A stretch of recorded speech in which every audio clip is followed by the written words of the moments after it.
Hello friends, कैसे हैं आप लोग। आई होप आप सभी अच्छे ही होंगे। तो फ्रेंड्स, जैसे आप लोग को पता है कि हम डेली इस चैनल पे previous year railway group D में जो भी स्ट्रैटेजी के क्वेश्चन पूछे गए थे उन सारे क्वेश्चन का डिस्कशन करते हैं। तो फ्रेंड्स, आज भी टॉप 10 मोस्ट इंपॉर्टेंट क्वेश्चन का डिस्कशन करने वाले हैं। तो फ्रेंड्स, आप लोग वीडियो के अंत तक बने रहिएगा, बहुत ही मजा आने वाले हैं। तो फ्रेंड्स, चलिए शुरू करते हैं। पहला क्वेश्चन है कि जी का मान डॉट डॉट के साथ बढ़ता है। तो फ्रेंड्स, आपको बताना है कि जी का मान किसके साथ बढ़ता है। ऑप्शन में आपको दिया है आयतन में कमी के साथ, आयतन में वृद्धि के साथ, उसके बाद ऊंचाई में कमी के साथ, ऊंचाई में वृद्धि के साथ। तो फ्रेंड्स, इसका आंसर होगा ऑप्शन सी, यानी कि ऊंचाई में कमी के साथ जी का मान बढ़ता है। आप इसे ध्यान में रखिएगा। हम इससे रिलेटेड कुछ मोस्ट इंपोर्टेंट क्वेश्चन बता रहे हैं, आप उसे भी नोट कर लीजिएगा और याद भी कर लीजिएगा। देखिए फ्रेंड्स, सॉरी फ्रेंड्स, आप लोग को आवाज़ क्लियर नहीं जा रहा होगा क्योंकि हमको आज थोड़ा तबीयत खराब हो चुका है, खांसी भी हो रहा है, इसलिए फ्रेंड्स आप लोग कोऑपरेट कीजिएगा। तो फ्रेंड देखिए, जी का मान क्वेश्चन पूछेगा कि सर्वाधिक कहाँ पे होता है। तो फ्रेंड्स, जहाँ पे पृथ्वी की जो त्रिज्या है सर्वाधिक कम रहेगा, सबसे कम रहेगा, वहीं पे जी का मान सर्वाधिक रहेगा। तो फ्रेंड्स, जी का मान सर्वाधिक होता है ध्रुव पर। कहाँ होता है? ध्रुव पर। और क्वेश्चन पूछेगा कि जी का मान सबसे कम कहाँ होता है। तो फ्रेंड्स, जी का मान सबसे कम होता है भूमध्य रेखा पर, क्योंकि पृथ्वी की त्रिज्या वहाँ पे अधिक रहती है। फ्रेंड्स, जहाँ पे पृथ्वी की त्रिज्या कम रहेगी तो वहाँ पे जी का मान अधिक रहेगा, जहाँ पे पृथ्वी की त्रिज्या अधिक रहेगी वहाँ पे जी का मान कम होगा। तो फ्रेंड्स, हम आप लोग को बता दिए कि क्वेश्चन पूछेगा कि जी का मान सर्वाधिक कहाँ पे होता है, तो ध्रुव पर, सबसे कम भूमध्य रेखा पर। और कभी कभी क्वेश्चन पूछ लिए जाते हैं कि पृथ्वी के केंद्र पर जी का मान कितना होता है। तो फ्रेंड्स, पृथ्वी के केंद्र पर जी का मान 0 होता है। आप इसे ध्यान में रखिए, तीनों को याद रखिएगा, सर्वाधिक ध्रुव पर, सबसे कम भूमध्य रेखा पर, 0 पृथ्वी के केंद्र पर। और इससे रिलेटेड इसका मान कभी भी पूछता है तो फ्रेंड्स बता दे फ्रेंड्स हम कि जी का मान होता है 9.8 मीटर पर सेकेंड और एक होता है 10 मीटर पर सेकेंड। फ्रेंड्स, क्वेश्चन में अगर वहां पे अगर दिया रहेगा ऑप्शन सब देखिएगा, अगर ऑप्शन पॉइंट में दिया रहेगा तो जी का मान 9.8 लगाइएगा। अगर ऑप्शन सब या क्वेश्चन में पॉइंट में नहीं रहेगा डिजिट यूनिट, तो वहां पे आप जी का मान 10 लगाइएगा। आप इसे ध्यान में रखिएगा, बहुत ही हेल्पफुल होंगे आप लोग अगर न्यूमेरिकल्स बनाने में। तो फ्रेंड्स, चलते हैं अब नेक्स्ट क्वेश्चन की ओर। तो फ्रेंड्स, नेक्स्ट क्वेश्चन है किसे फादर ऑफ टेक्सोनोमी के रूप में जाना जाता है। फ्रेंड्स, ये क्वेश्चन बहुत ही इंपॉर्टेंट है कि आपको बताना है कि फादर ऑफ टेक्सोनोमी किसे कहा जाता है। ऑप्शन में आपको दिया है Mendel, Whittaker, Charles Darwin, HR. Whittaker, Carolus Linnaeus.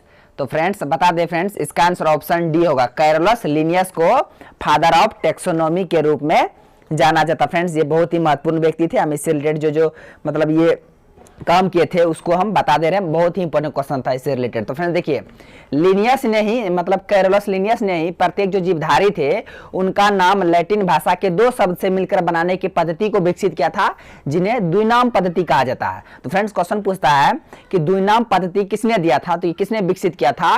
तो फ्रेंड्स, द्विनाम पद्धति को कैरोलस लिनियस ने ही विकसित किया था और इसमें से प्रत्येक जीवधारी का नाम लैटिन भाषा के 2 शब्द से मिलकर बना था, जिसमें से जो 2 शब्द है कौन कौन है, एग्जाम में कई बार पूछ लिए गए हैं।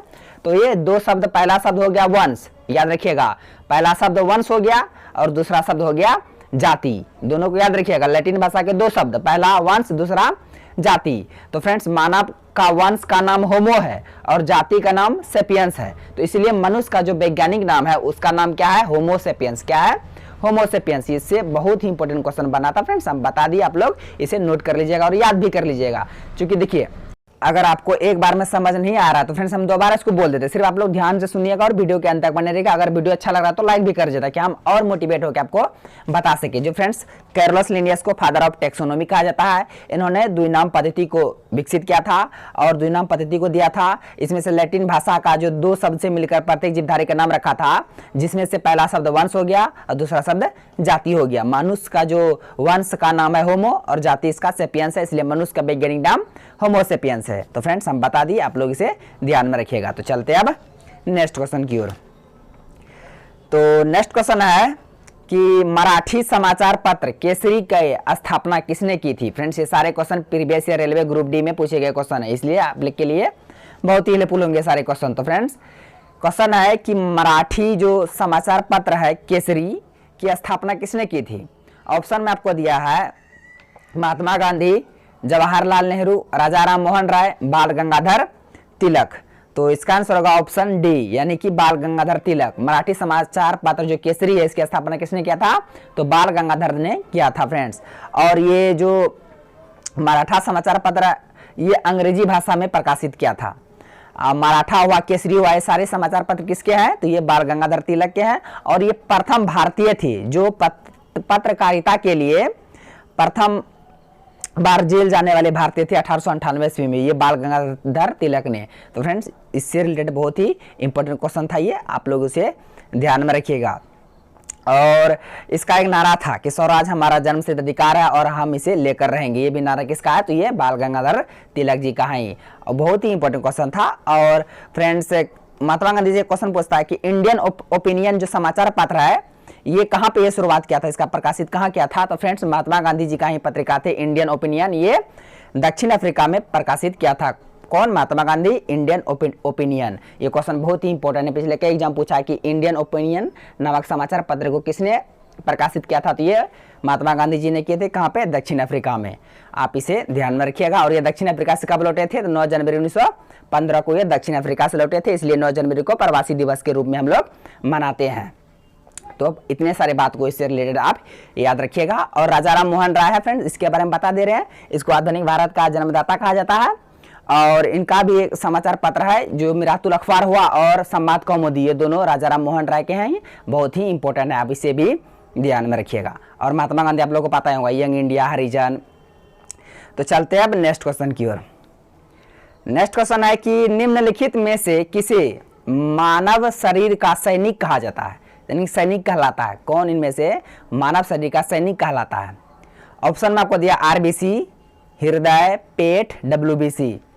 तो इसका आंसर होगा ऑप्शन डी, यानी डब्ल्यूबीसी को मानव जो शरीर है उसका सैनिक कहा जाता है। किसको? डब्ल्यूसी को। तो फ्रेंड डब्ल्यूबीसी का सबसे अधिक भाग जो फ्रेंड्स न्यूट्रोफिल्स कनिकाओं से बना होता है। ये न्यूट्रोफिल्स कनिका ना, जो जितने भी रोगाणु या जीवाणु होते हैं शरीर के अंदर उसको मारने का काम करते हैं। डब्ल्यूबीसी इस शरीर को रक्षा करते हैं, इसलिए इसको सैनिक कहा जाता है। और कभी कोई क्वेश्चन पूछ लिया गया है कि आरबीसी हुआ और डब्ल्यूबीसी हुआ, ये दोनों का अनुपात कितना है? तो इसका आंसर होगा ऑप्शन नहीं फ्रेंड्स, इसका आंसर होगा 600:1। तो आरबीसी और डब्ल्यूबीसी का अनुपात कितना है? 600:1। इसे आप याद में रखिएगा, बहुत इंपॉर्टेंट क्वेश्चन है। आरबीसी का कार्य पूछेगा तो फ्रेंड्स ये ऑक्सीजन की आपूर्ति करता है प्रत्येक शरीर के हर एक भाग में, और डब्ल्यूबीसी का कार्य है शरीर का रक्षा करना, इसलिए इसको सैनिक कहा जाता है। इतना सारे क्वेश्चन को आप इससे रिलेट याद कर सकते हैं। और मनुष्य शरीर के सबसे बड़ी ग्रंथि आप लोग बताए होगा हृदय, मतलब हृदय कहते हैं फ्रेंड्स, यकृत है। और दूसरा सबसे बड़ा ग्रंथि कौन है? अग्नाशय ग्रंथि है। ये दोनों को याद रखिएगा, बहुत ही इंपॉर्टेंट क्वेश्चन था। तो चलते हैं अब नेक्स्ट क्वेश्चन की ओर। तो नेक्स्ट क्वेश्चन है आज का कि लीप वर्ष में कितने विषम दिन होते हैं? फ्रेंड्स ये रीजनिंग का क्वेश्चन था, हम इसको बता दें, अगर आप लोग नहीं जानते हैं तो आप लोग जान लीजिए आज। तो लीप वर्ष में कितने विषम दिन होते हैं, यहाँ पूछ लिए गए हैं, अगर हो सकता है आप लोग को पूछ ले। या साधारण वर्ष में कितने दिन होते हैं? सबसे पहले हम बता दें, जो फ्रेंड्स ईयर होता है, वर्ष होता है, ये कितने होते हैं, इसके कितने टाइप हैं? तो फ्रेंड्स ईयर के 2 टाइप हैं, एक हो गया लीप ईयर जिसको हम लोग अधिवर्ष कहते हैं, एक हो गया सिंपल ईयर जिसको हम लोग साधारण वर्ष कहते हैं। तो सिंपल ईयर साधारण वर्ष में 365 दिन होते हैं एक साल के, और लीप वर्ष में 366 दिन होते हैं। उसके बाद साधारण वर्ष जो सिंपल वर्ष, इसमें जो सप्ताह होते हैं 52 सप्ताह 1 दिन होते हैं, यानी कि साधारण वर्ष में 1 विषम दिन होते हैं। वहीं लीप वर्ष में जो सप्ताह होते हैं 52 सप्ताह 2 दिन होते हैं, तो इसलिए जो 2 दिन है वही विषम दिन कहलाते हैं। तो आप लोग इसे ध्यान में रखिएगा कि साधारण वर्ष में विषम दिन की संख्या 1 और लीप वर्ष में विषम दिन की संख्या 2। तो फ्रेंड्स ऑप्शन में यहाँ दिया हुआ 4, 1, 3, 2। तो इसका आंसर होगा ऑप्शन डी, यानी कि 2। लीप वर्ष में कितने विषम दिन होते हैं? तो फ्रेंड्स लीप वर्ष में 2 विषम दिन होते हैं। कैसे होते हैं हम बता दिए कि जो 52 सप्ताह 1 दिन होता है, 365 दिन, वो साधारण वर्ष जिसको हम लोग सिंपल ईयर बोलते हैं, उसमें साधारण वर्ष में 1 विषम दिन होते हैं, लीप वर्ष में 2 विषम दिन होते हैं। दोनों को याद रखिएगा, हम बहुत ही इंपॉर्टेंट क्वेश्चन था इसलिए हम बता दिए। तो चलते हैं अब नेक्स्ट क्वेश्चन की ओर। नेक्स्ट क्वेश्चन है कि कौन सा ग्रह ब्लू प्लेनेट के रूप में जाना जाता है? फ्रेंड्स ब्लू यानी नीला ग्रह किसे कहा जाता है? ऑप्शन में आपको दिया है, चूंकि फ्रेंड्स देखिए ये आप लोग को आसान लग रहा है क्वेश्चन, क्योंकि previous year railway group D के एग्जाम जो 2018 में हुए थे उसमें पूछे गए हैं कि नीला ग्रह किसे कहते हैं। ऑप्शन में आपको दिया है प्लूटो, मंगल, पृथ्वी, शनि। तो इसका आंसर होगा ऑप्शन सी, यानी कि पृथ्वी। पृथ्वी को ब्लू प्लेनेट यानी कि नीला ग्रह कहा जाता है। किसे कहा जाता है? पृथ्वी को।